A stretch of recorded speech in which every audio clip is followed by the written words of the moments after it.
The Demon Core. Act 1. In 1945, Los Alamos produced a plutonium core for a third implosion bomb of the same general type as the one used on Nagasaki.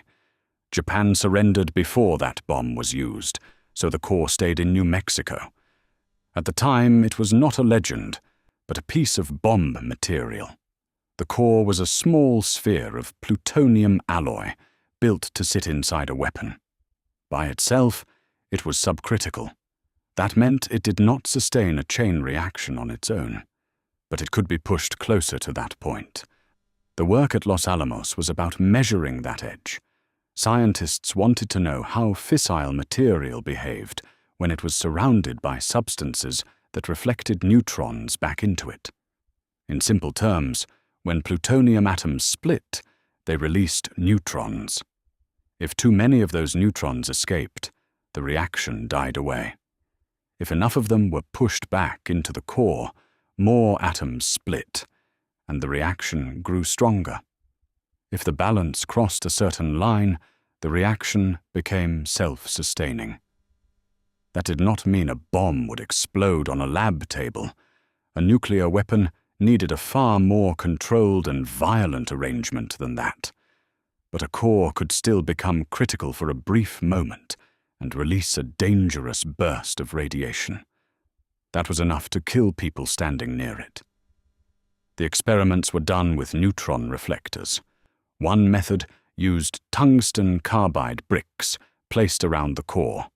Another used two hemispheres of beryllium, one below the core and one above it. The closer the reflector came, the fewer neutrons escaped. Instruments measured the change.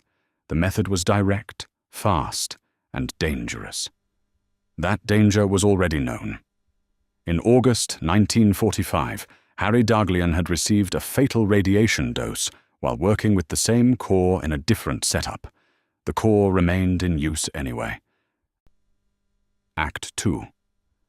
On May 21, 1946, physicist Louis Slotin was in a Los Alamos laboratory with 7 other people. He was demonstrating an experiment with the same plutonium core. The core was placed inside the lower half of a beryllium shell. A second beryllium hemisphere was then lowered over it from above. The principle was simple.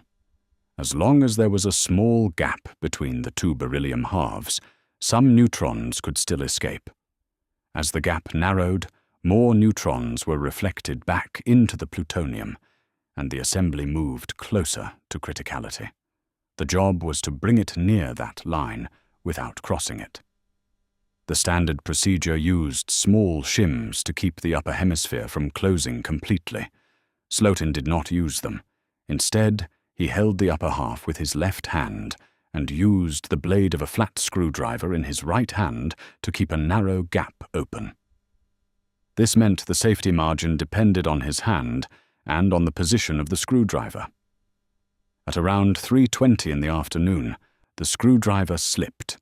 The upper hemisphere dropped into place around the core. For a brief moment, the assembly became prompt, critical. People in the room saw a blue flash. Some felt a wave of heat. Slotin reacted immediately and knocked the upper hemisphere away, stopping the reaction. The burst lasted less than a second, but that was enough.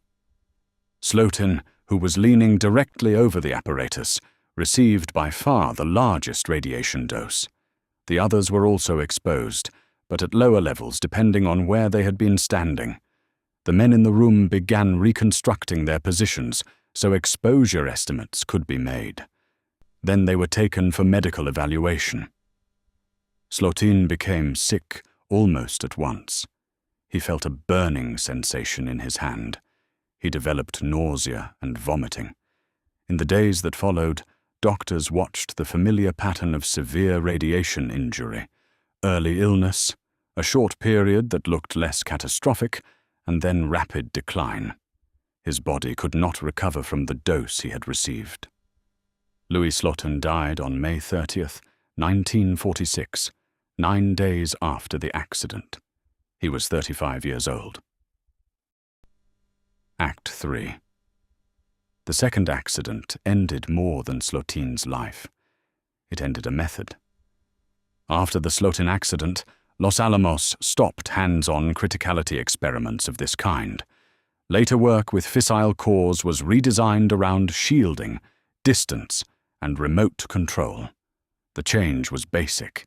A system that could become critical in a fraction of a second could not depend on a person holding two pieces apart by hand. The plutonium core itself was still intended for possible later use. It had been scheduled for Operation Crossroads, the post-war nuclear test series at Bikini Atoll. After the accident, that plan didn't go forward. The core was set aside, and the proposed third Crossroads test was later cancelled. In the summer of 1946, the core was melted down, and the material was recycled for use in other weapons components. The name Demon Core came after the two accidents.